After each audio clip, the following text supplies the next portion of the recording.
आज की इस वीडियो में हम लोग कवर करेंगे कोड ऑफ सिविल प्रोसीजर 9008 के पार्ट 1 का पोर्शन समन एंड डिस्कवरी। इस पोर्शन से जो रिलेटेड रेलेवेंट प्रोविजन है वो है section 27 to 32। Before this portion हम लोग कवर कर चुके हैं सूट किस तरह इंस्टीट्यूट किया जाता है इससे मुतल्लिक, और दावा दायर करने के बाद जो भी चीज़ें होती हैं जैसे कि रिटर्न स्टेटमेंट वगैरह जमा करना और किस कोर्ट के पास दावा दायर करने के वाले से जुरिस्डिक्शन है। ये जनरल मतलब इस पोर्शन से पहले हम लोग सूट से मुतल्लिक जो जनरल प्रोविजंस भी हैं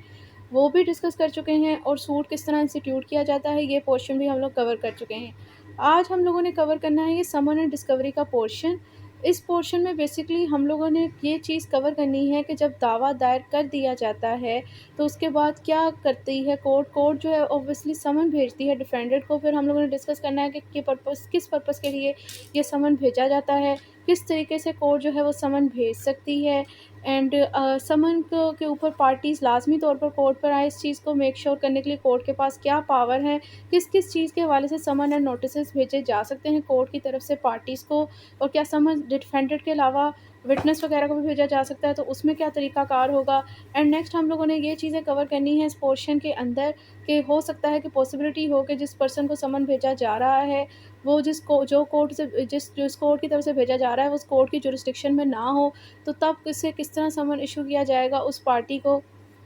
एंड क्या कोई ऐसी कोर्ट जो कि पाकिस्तान से बाहर है लेकिन चला उसे पाकिस्तान की गवर्नमेंट ही रही है, क्या वो पाकिस्तान की किसी कोर्ट को ये कह सकती है कि वो आप उनकी जुरिस्डिक्शन में जो बंदा रह रहा है उसे समन भेजे, या यानी वो उसे समन भेज सकते हैं। तो ये सारी चीज़ें जो हैं वो हम लोगों ने इस पोर्शन में कवर करनी है। ठीक है, इसे अब स्टार्ट करते हैं। जो section 27 state that summon to defendant, यानी डिफेंडेंट्स का वर्ड लिखा हुआ है, यानी कि समन्स जो है वो डिफेंडेंट को, क्या हो सकता है केस के अंदर एक से ज़्यादा डिफेंडेंट हो। अगर एक होगा तो एक को भेजा जाएगा, अगर ज़्यादा होंगे तो ज़्यादा को भेजे जाएंगे। सेक्शन 27 डील करता है इस बात से कि जब जो है वो डिफेंडेंट को समन भेजा जाएगा। इसमें क्या कहा गया है, वो कहना मेरा suit has been duly instituted, मतलब जब एक दावा मुकम्मल तौर पर दायर किया जा चुका होता है तो अ समन में भी इशू टू द डिफेंडेंट, तो फिर एक समन जारी किया जाएगा डिफेंडेंट को to appear and answer the claim. यानी पर्पस क्या है समन जारी करने का, कि जो भी एलिगेशन इस पर सूट में लगाया गया है। अब सूट किस तरह इंस्टीट्यूट होता है, प्लेंट सेक्शन 26 के अंदर हम लोगों ने चीज़ कवर की थी कि सूट इंस्टीट्यूट होता है बाय प्रेजेंटेशन ऑफ प्लेंट, यानी जब वो प्लेंट दायर करता है, दावा दायर करता है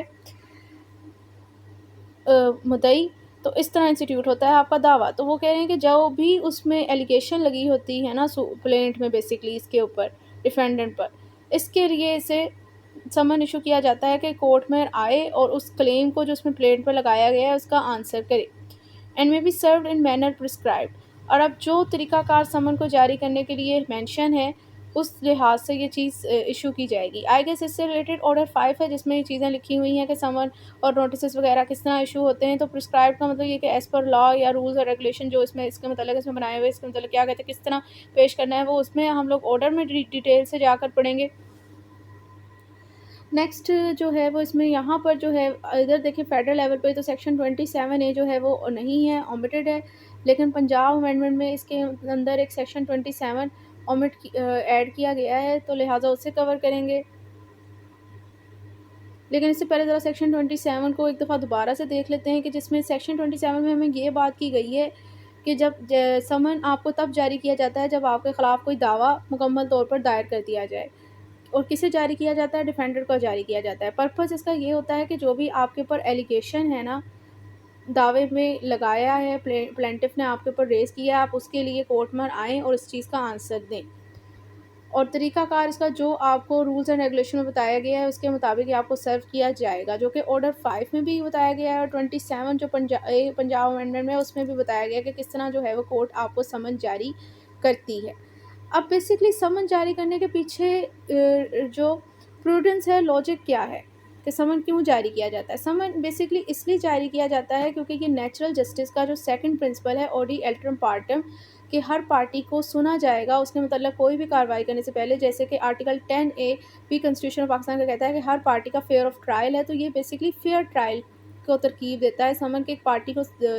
उसके खिलाफ दावा हो गया है तो उसे समन भेजा जाए ताकि वो आए और आकर अपने आप को डिफेंड करे, उसे फेयर ट्रायल का मौका दिया जाए, उसे सुना जाए, उसे सुनने के बाद जो है वो नतीजा अखज़ करे कोर्ट कि आया मुद्दई का दावा सच्चा भी है या नहीं। ऐसे ही उसके खिलाफ कोई एक्शन ना ले, तो लिहाजा समन जो है वो बेसिकली उससे डिफेंडेड को फेयर ट्रायल प्रोवाइड कर रहा है, और कोर्ट के ऊपर ये ऑब्लिगेशन है कि नेचुरल जस्टिस के प्रिंसिपल्स को देखते हुए कि वो सब पार्टीज़ को सुने और उसके बाद उन पर फैसला करे। और सुनने के लिए ज़रूरी है कि वो पहले समन जारी करेगी, उसके नोटिस में आएगा मेरे खिलाफ कोई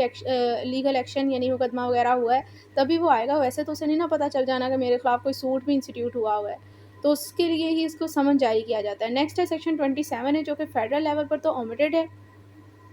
लेकिन पंजाब में एक सेक्शन 27 ऐड किया गया है पंजाब अमेंडमेंट के तहत, तो उसे हम लोग डिस्कस कर लेते हैं। तो सेक्शन 27 जो है वो कहने after section 27 the following section 27 shall be inserted, यानी सेक्शन 27 के बाद पंजाब अमेंडमेंट के तहत एक 27 सेक्शन भी ऐड किया गया है। Section 27 A title process of summon, मतलब इसमें ये बताया गया है कि समन आपको किस तरह जारी किया जाएगा। इस सेक्शन में बेसिकली बताया गया है कि समन किस तरह जारी किया जाता है, किस तरह समन जो है वो डिफेंडेड को सर्व किया जाता है, और प्रोसेस सर्वर की ऑब्लिगेशन डिस्कस की गई है कि उसने किस तरह समन को इशू करना है। तो टोटल 3 सब सेक्शन है। सेक्शन के sub section 1 state that the summon shall be issued simultaneously. अब इसमें ये अनलेस से लेकर कोड वाले पॉइंट को एक दफ़ा स्किप कर दें और इस साइमल्टेनियसली के बाद इस पॉइंट से डिस्कस कर दें कि summon shall be issued simultaneously to, मतलब जो कोमा में लाइन आ रही है ना, उनको आप एक दफ़ा स्किप करें और जो उसके बगैर है उसको पढ़ते हैं। कह रहे summon shall be issued simultaneously to the defendant by the register post acknowledgement due, another copy of the summon by courier service signed and sealed in such manner as may by prescribed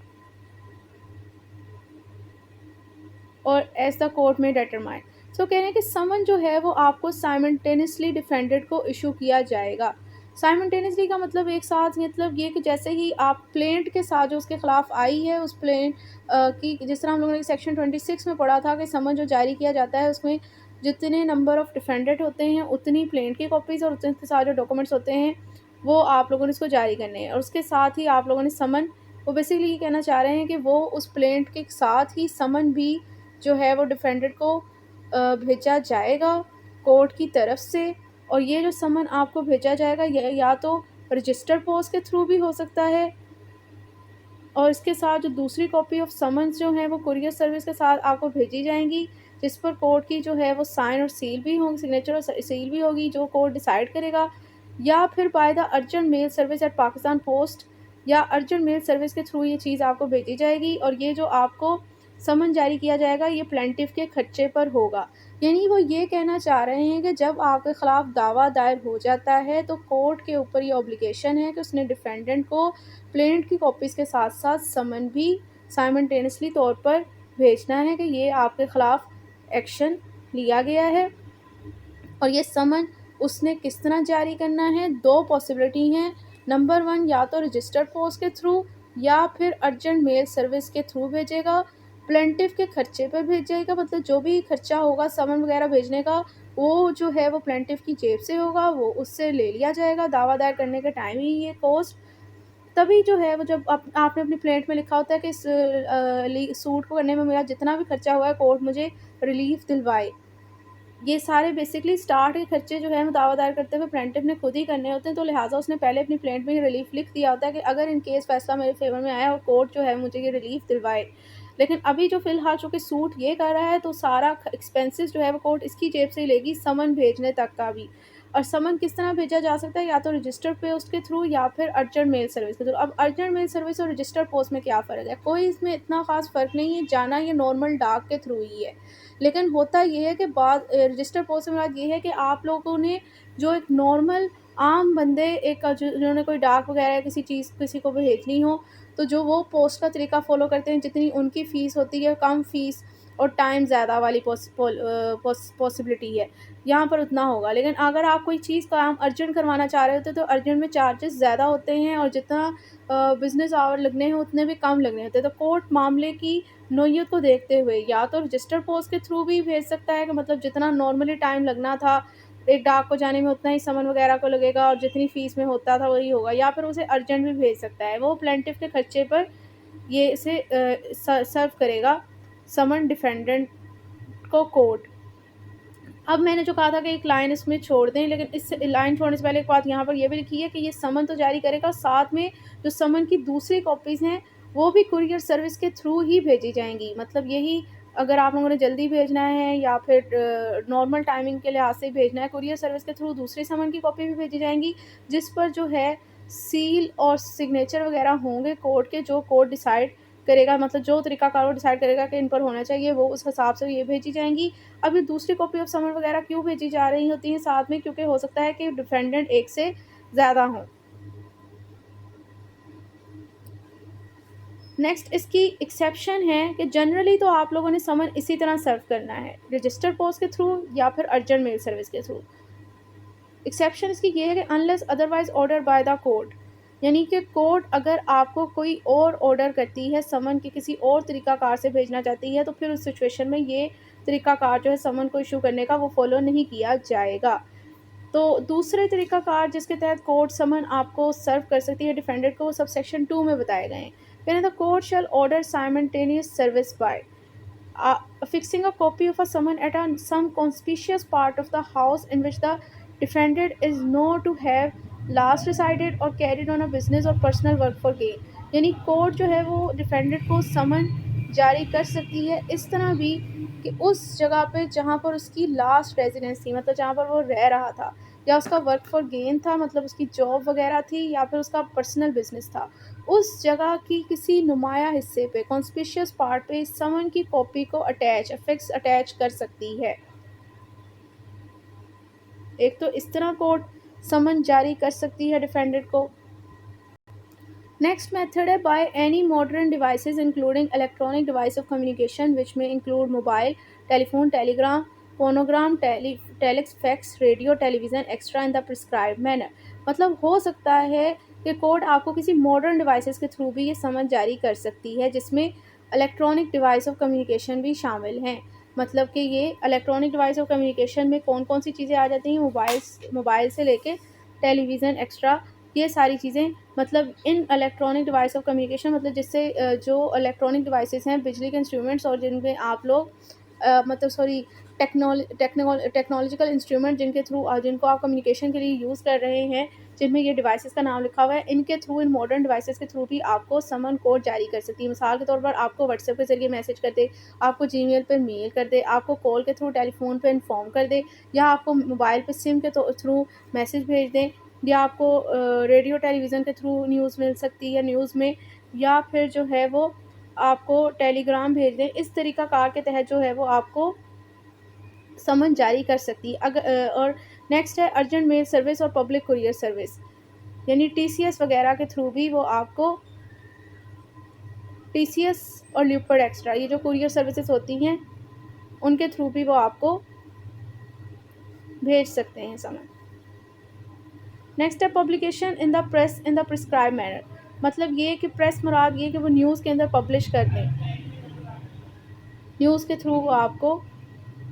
जैसे इश्तिहार के through वो आपको बता दें कि आपके खिलाफ ये केस हुआ है, इस तरह भी समन जारी किया जा सकता है। एनी अदर मैनर और मोड एज में डीम फिट, या कोई भी ऐसा तरीकाकार जो उन्हें बेहतर लगता है, उसके थ्रू भी वो भेज सकते हैं।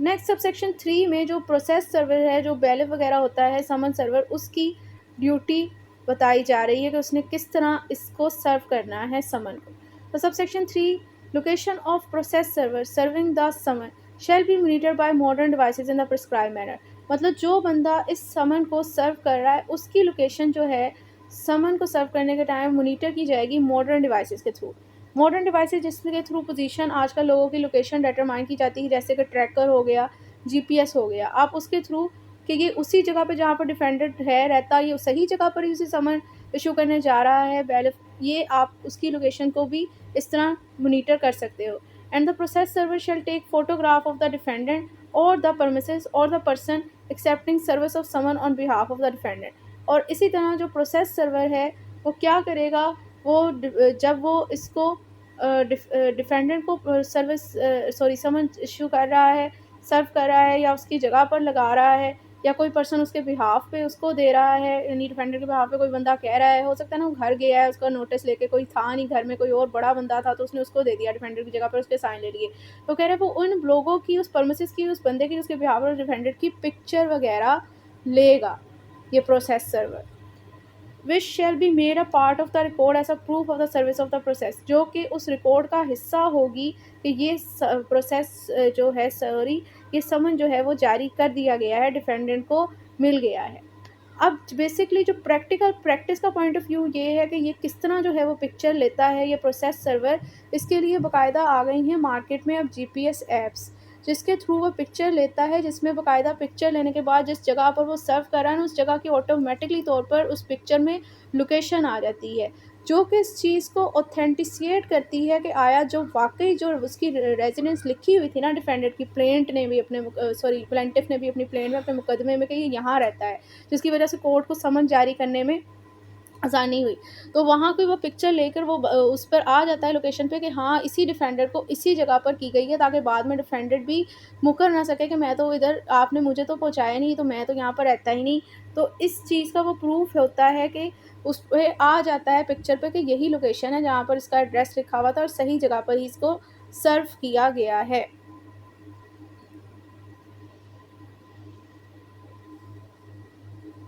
नेक्स्ट सेक्शन है सेक्शन 28, जो कि डील करता है service of summon where defender reside in other province, यानी पॉसिबिलिटी है कि जिस डिफेंडर को आपने समन इशू करना है वो तो किसी दूसरे प्रोविंस की कोर्ट की लोकल लिमिट ऑफ जुरिस्डिक्शन में रहता है। तो अब आप क्या करोगे, अब क्या तरीकाकार है इस पर्सन को, इस डिफेंडर को समन जारी करने का। तो सेक्शन 28 टू सब सेक्शन है। First sub section 1 state that a summon may be sent for service in other province to such court and such manner as may prescribe by rules in force in that province, यानी समन जारी किया जाएगा दूसरे province की court को, उस मतलब जब जाहिर सी बात है डिफेंडर दूसरे कोर्ट की, दूसरे प्रोविंस की कोर्ट में रहता है, जिस कोर्ट ने समन जारी किया उस कोर्ट की लोकल लिमिट ऑफ जुरिस्डिक्शन में नहीं रहता, तो कहने कि आप लोगों ने समन जारी कर देना है उस प्रोविंस की कोर्ट को जिसमें वो रहता है वो डिफेंडेंट, और इस तरीक़ाकार के तहत भेजना है जो कि इस प्रोविंस के अंदर रूल्स एंड रेगुलेशन है ना समन जारी करने के हवाले से, उस रूल्स एंड रेगुलेशन के लिहाज से आपने उसे समन जारी करना है। And the court to which such summon is sent shall upon receipt thereof, और ये कोर्ट जिसे समन जारी किया जाएगा उसे रिसीव करने के बाद proceed as have been issued by such court, इस पर ऐसे कार्रवाई करेगी जैसे ये इसी ने इशू किया था। And shall return the summon to the court if issue together with record if any of the proceeding with regard thereto. और अब इसके अलावा अगर उसने कोई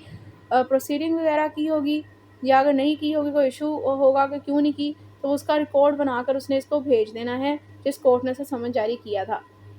नेक्स्ट है सेक्शन 29 सर्विस ऑफ फॉरेन समन, जिसमें ये बताया जा रहा है कि क्या पाकिस्तान की ही कोर्ट जो आउटसाइड ऑफ पाकिस्तान इस सिचुएट करती हैं वो भी पाकिस्तान की टेरिटरी में जो कोर्ट है उनको समन वगैरह जारी कर सकती हैं कि वो आगे उनका उनके बिहाफ पे फंक्शन किसी मतलब किसी बंदे को समन जारी कर दें, इस तरह वो कर सकती हैं। सेक्शन 29 इसे डील करता है।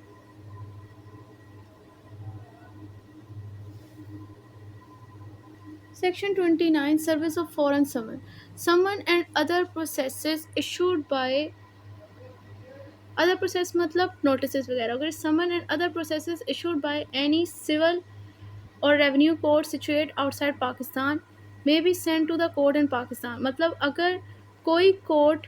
कोई सिविल रेवेन्यू कोर्ट जो कि आउटसाइड ऑफ पाकिस्तान सिचुएट करती है वो समन और प्रोसेस इशू कर सकती हैं उन कोर्ट को जो कि पाकिस्तान में है, and serve as if they were summon issue by such court, और जो पाकिस्तान की कोर्ट हैं वो उन्हें ऐसे ही सर्व करेंगी जैसे कि समन उनकी कोर्ट की तरफ से ही इशू किए गए थे।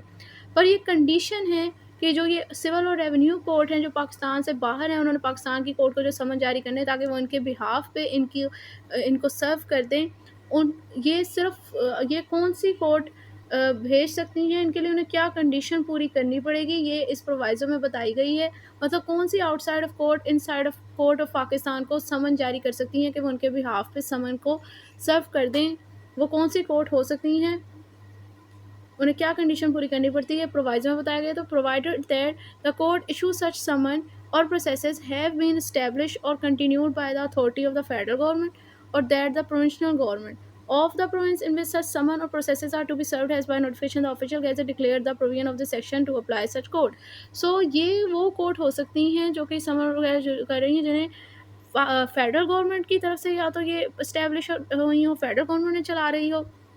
या फिर प्रोविंशनल गवर्नमेंट चला रही हो, वो भी उस प्रोविंस की जिस सूबे की इनसाइड कोड ऑफ पाकिस्तान है, उसको ये बाय नोटिफिकेशन समन वगैरह जारी कर रही है कि आप जो है अपने सूबे में इस समन को आगे सर्व करवा दो,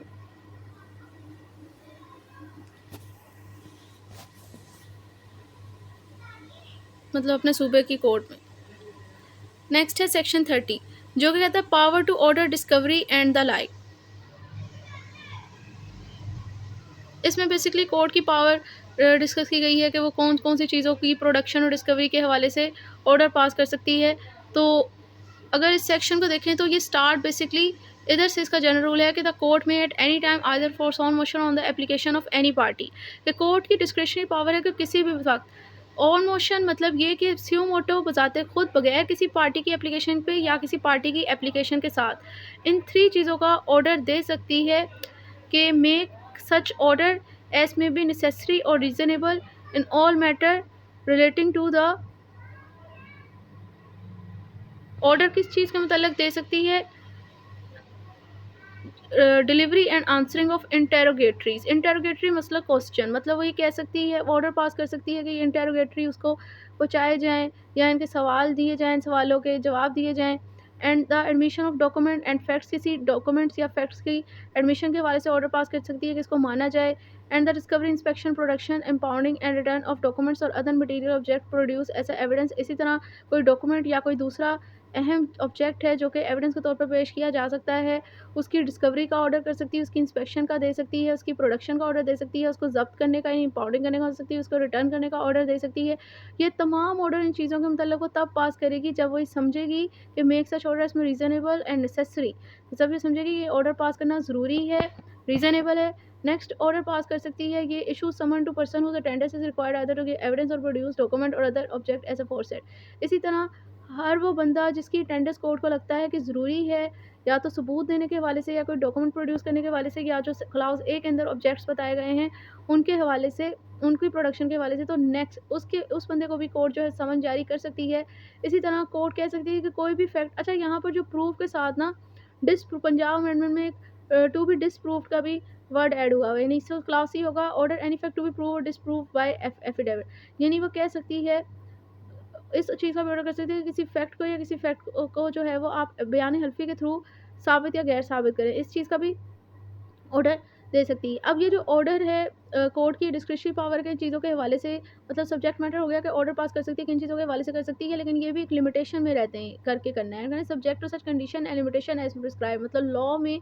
जो लिमिटेशन और कंडीशन बताई गई हैं कि जिस लिमिट में रहते हुए कोर्ट के ऑर्डर जारी कर सकती है, उसको मद्देनजर रखते हुए इसने ऑर्डर जारी करने। नेक्स्ट है सेक्शन 31 जो कहता है summon to witnesses. The provision section 27, 28, 29 shall apply to summon to give evidence और टू प्रोड्यूस डॉक्यूमेंट और अदर मटेरियल ऑब्जेक्ट्स। मतलब ये कि जब आप लोगों ने समन जारी करना है किसी बंदे को कि वो आके गवाही दे, कोई डॉक्यूमेंट्स या कोई मटेरियल ऑब्जेक्ट्स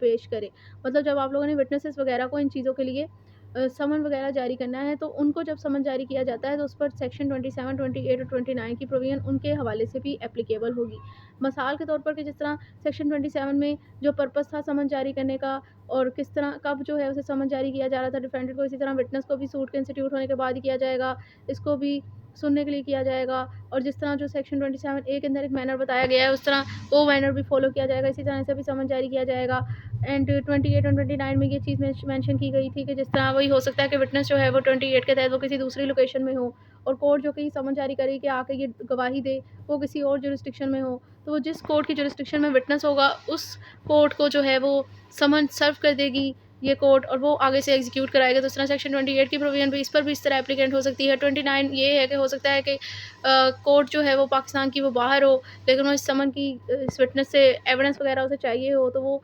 जिस पाकिस्तान के किसी कोर्ट को समन जारी कर देगी जिसकी जुरिस्डिक्शन में ये बंदा होगा, ये गवाह होगा कि इससे वो डॉक्यूमेंट्स या एविडेंस वगैरह लें, तो वो उसे सर्व करवाएंगे समन। तो इस तरह सेक्शन 27, 28 और 29 की प्रोविजन जो है वो जब विटनेस को भी समन जारी किया जा रहा था तो उस मैटर में भी इम्प्लीमेंट होंगी, अप्लाई होंगी। सेक्शन 32 है जो कि डील करता है पेनल्टी फॉर डिफ़ॉल्ट।